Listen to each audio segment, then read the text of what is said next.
ए ईमान वालों, जो पाक और हलाल रोजी हमने तुम्हें दी है उसमें से खाओ और अल्लाह का शुक्र अदा करो अगर तुम उसी की इबादत करते हो। उसने तुम पर सिर्फ मुर्दार, खून, सूअर का गोश्त और वह जानवर हराम किया है जिस पर अल्लाह के सिवा किसी और का नाम लिया गया हो। लेकिन जो मजबूर हो जाए, न बगावत करने वाला हो और न हद से बढ़ने वाला, तो उस पर गुनाह नहीं।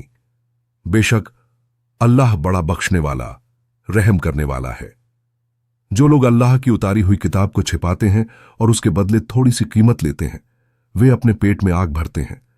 कयामत के दिन अल्लाह उनसे बात नहीं करेगा, न उन्हें पाक करेगा और उनके लिए दर्दनाक अजाब है। ये वही लोग हैं जिन्होंने हिदायत के बदले गुमराही और माफी के बदले अजाब खरीद लिया, तो वे आग पर कितना सब्र करेंगे। यह इसलिए कि अल्लाह ने किताब हक के साथ उतारी और जिसम जिन्होंने उसमें इख्तिलाफ किया वे दूर की फूट में पड़ गए। नेकी यह नहीं कि तुम अपना चेहरा पूरब या पश्चिम की तरफ कर लो, बल्कि असली नेकी यह है कि आदमी अल्लाह पर, आखिरत के दिन पर, फरिश्तों पर, किताब पर और नबियों पर ईमान लाए और अपना माल अल्लाह की मोहब्बत में रिश्तेदारों, यतीमों, मिस्कीनों, मुसाफिरों, मांगने वालों और गौलामों को आजाद कराने में खर्च करे, नमाज कायम करे, ज़कात दे, वादा करे तो उसे पूरा करे, तंगी, तकलीफ और जंग के वक्त सब्र करे। यही लोग सच्चे हैं और यही परहेजगार हैं। ऐ ये ईमान वालों, तुम पर कत्ल के मामलों में किसास फर्ज किया गया है। आजाद के बदले आजाद, गुलाम के बदले गुलाम और औरत के बदले औरत। फिर जिसे उसके भाई की तरफ से कुछ माफी मिल जाए तो भलाई के साथ मामला तय किया जाए और अच्छा तरीके से अदायगी की जाए। यह तुम्हारे रब की तरफ से आसानी और रहमत है। फिर जो इसके बाद ज्यादती करे उसके लिए दर्दनाक अजाब है और किसास में तुम्हारे लिए जिंदगी है, ऐ समझ रखने वालों, ताकि तुम बचो। तुम पर यह भी फर्ज किया गया है कि जब तुम में से किसी को मौत करीब आए और वह माल छोड़ रहा हो तो वह अपने मां बाप और रिश्तेदारों के लिए अच्छे तरीके से वसीयत करे। यह परहेजगारों पर हक मुरस्सब है। फिर जो इसे सुनने के बाद बदल दे तो उसका गुनाह बदलने वालों पर है। अल्लाह सुनने वाला, जानने वाला है। लेकिन जिसे वसीयत करने वाले की तरफ से झुकाव या नाइंसाफी का डर हो और वह आपस में सुलह करा दे तो उस पर गुनाह नहीं। बेशक अल्लाह बख्शने वाला, रहम करने वाला है। ऐ ईमान वालों, तुम पर रोजे फर्ज किए गए जैसे तुमसे पहले लोगों पर फर्ज किए गए थे, ताकि तुम में तकवा पैदा हो गिने चुने दिनों के लिए। फिर जो बीमार हो या सफर में हो तो दूसरे दिनों में गिनती पूरी करे। और जो रोजा रखने की ताकत न रखते हो वे एक मिस्कीन को खाना खिलाएं। और जो शौक से ज्यादा भलाई करे तो वह उसके लिए बेहतर है। और रोजा रखना तुम्हारे लिए बेहतर है अगर तुम समझो। रमजान का महीना वह है जिसमें कुरान उतारा गया, जो लोगों के लिए हिदायत है और हक और बातिल में फर्क करने वाली साफ निशानियां रखता है। तो जो इस महीने को पाए वह रोजा रखे, और जो बीमार या सफर में हो वह बाद में गिनती पूरी करे। अल्लाह तुम्हारे लिए आसानी चाहता है, तंगी नहीं चाहता, ताकि तुम गिनती पूरी करो और अल्लाह की बड़ाई बयान करो कि उसने तुम्हें हिदायत दी, और ताकि तुम शुक्र करो। और जब मेरे बंदे तुमसे मेरे बारे में पूछें तो कह दो कि मैं करीब हूं, दुआ करने वाले की दुआ कबूल करता हूं जब वह मुझे पुकारता है। इसलिए उन्हें चाहिए कि मेरा हुक्म माने और मुझ पर ईमान रखें, ताकि वे सीधा रास्ता पाएं। तुम्हारे लिए रोजे की रातों में अपनी बीवियों के पास जाना हलाल कर दिया गया है। वे तुम्हारे लिए लिबास हैं और तुम उनके लिए लिबास हो। अल्लाह जानता था कि तुम अपने साथ खियानत कर रहे थे, तो उसने तुम्हारी तौबा कबूल की और तुम्हें माफ कर दिया। अब तुम उनके पास जाओ और जो अल्लाह ने तुम्हारे लिए लिख दिया है उसे तलाश करो और खाओ पियो यहां तक कि सफेद धागा काले धागे से सुबह के वक्त साफ नजर आने लगे। फिर रात तक रोजा पूरा करो, और जब मस्जिदों में एतिकाफ में बैठे हो तो बीवियों के पास न जाओ। ये अल्लाह की हदें हैं, इनके करीब भी न जाओ। इस तरह अल्लाह अपनी आयतें साफ साफ बयान करता है ताकि लोग बचें। और आपस में एक दूसरे का माल नाजायज तरीके से न खाओ और न उसे हाकिमों तक पहुंचाओ, ताकि लोगों के माल का कुछ हिस्सा गुनाह के साथ खा जाओ, जबकि तुम जानते हो। लोग तुमसे नए चांद के बारे में पूछते हैं। कह दो कि ये लोगों के लिए वक्त जानने और हज के निशान हैं। और नेकी यह नहीं कि तुम घरों में पीछे की तरफ से दाखिल हो जाओ, बल्कि नेकी तो तकवा है। इसलिए घरों में उनके दरवाजों से दाखिल हो और अल्लाह से डरो ताकि कामयाब हो जाओ। और अल्लाह की राह में उनसे लड़ो जो तुमसे लड़ते हैं, मगर हद से आगे न बढ़ो। बेशक अल्लाह ज्यादती करने वालों को पसंद नहीं करता। और उन्हें जहां पाओ कत्ल करो, और जहां से उन्होंने तुम्हें निकाला है वहां से उन्हें निकालो, क्योंकि फितना कत्ल से भी बढ़कर है। मगर मस्जिद हराम के पास उनसे न लड़ो जब तक वे तुमसे वहां न लड़ें। फिर अगर वे लड़ें तो तुम भी लड़ो। ऐसे काफिरों का यही बदला है।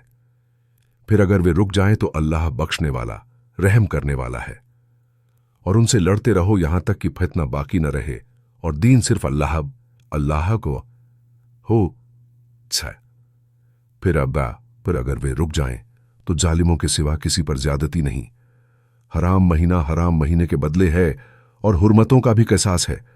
तो जो तुम पर ज्यादती करे तुम भी उतनी ही करो जितनी उसने की।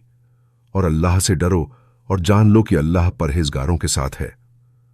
और अतः अल्लाह की राह में खर्च करो और अपने हाथों से अपने आप को हलाकत में न डालो और नेकी करो। बेशक अल्लाह नेकी करने वालों से मोहब्बत करता है। और अल्लाह के लिए हज और उम्रा पूरा करो। फिर अगर रुक जाओ तो जो कुर्बानी मयस्सर हो वह पेश करो। और जब तक कुर्बानी अपनी जगह न पहुंच जाए अपने सर न मुंडाओ। फिर जो बीमार हो या उसके सर में तकलीफ हो तो वह रोजा रखे या सदका दे या कुर्बानी करे। फिर जब अमन हो जाए तो जो उम्रा के बाद हज करे वह जो कुर्बानी मयस्सर हो पेश करे। और जिसे न मिले वह 3 रोजे हज के दिनों में रखे और 7 जब घर लौट आए। ये पूरे 10 हुए। यह उसके लिए है जिसका घर मस्जिद हराम के पास न हो। और अल्लाह से डरो और जान लो कि अल्लाह सख्त अजाब देने वाला है। हज के महीने मालूम हैं, तो जो उनमें हज का इरादा करे वह न कोई बेहयाई करे, न गुनाह और न झगड़ा। और जो भलाई तुम करोगे अल्लाह उसे जानता है। और सफर का सामान ले लिया करो, मगर सबसे अच्छा सामान तकवा है। और ऐ समझ रखने वालों, मुझसे डरो। तुम पर इसमें कोई गुनाह नहीं कि हज के दिनों में अपने रब का फजल तलाश करो। फिर जब अरफात से लौटो तो मशारे हराम के पास अल्लाह को याद करो और उसे वैसे याद करो जैसे उसने तुम्हें हिदायत दी, क्योंकि इससे पहले तुम भटके हुए थे। फिर वहीं से लौटो जहां से सब लोग लौटते हैं और अल्लाह से माफी मांगो। बेशक अल्लाह बड़ा बख्शने वाला, रहम करने वाला है। फिर जब तुम अपने हज के काम पूरे कर लो तो अल्लाह को वैसे याद करो जैसे अपने बाप दादा को याद करते थे, बल्कि उससे भी ज्यादा। कुछ लोग कहते हैं, ऐ हमारे रब हमें दुनिया में दे दे, मगर आखिरत में उनका कोई हिस्सा नहीं। और कुछ लोग कहते हैं, ऐ हमारे रब हमें दुनिया में भी भलाई दे और आखिरत में भी भलाई दे और हमें आग के अजाब से बचा। यही लोग अपनी कमाई का हिस्सा पाएंगे और अल्लाह जल्दी हिसाब लेने वाला है। और गिने हुए दिनों में अल्लाह को याद करो। फिर जो 2 दिन में जल्दी लौट आए उस पर गुनाह नहीं, और जो रुक जाए उस पर भी गुनाह नहीं। यह उसके लिए है जो तकवा अपनाए। और अल्लाह से डरो और जान लो कि तुम सब उसी के पास जमा किए जाओगे। लोगों में कुछ ऐसे भी हैं जिनकी बातें दुनिया की जिंदगी में तुम्हें अच्छी लगती हैं और वे अपने दिल की बात पर अल्लाह को गवाह ठहराते हैं, जबकि वे सबसे बड़े झगड़ालू होते हैं।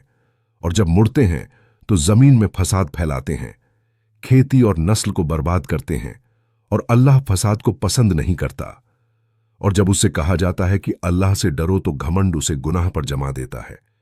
ऐसे के लिए जहन्नम काफी है और वह बुरा ठिकाना है। और लोगों में कुछ ऐसे भी हैं जो अल्लाह की रजा के लिए अपनी जान तक बेच देते हैं। और अल्लाह अपने बंदों पर बड़ा मेहरबान है। ऐ ईमान वालों, पूरे के पूरे इस्लाम में दाखिल हो जाओ और शैतान के कदमों पर न चलो, वह तुम्हारा खुला दुश्मन है। फिर अगर साफ निशानियां आ जाने के बाद भी तुम फिसल जाओ तो जान लो कि अल्लाह जबरदस्त हिकमत वाला है।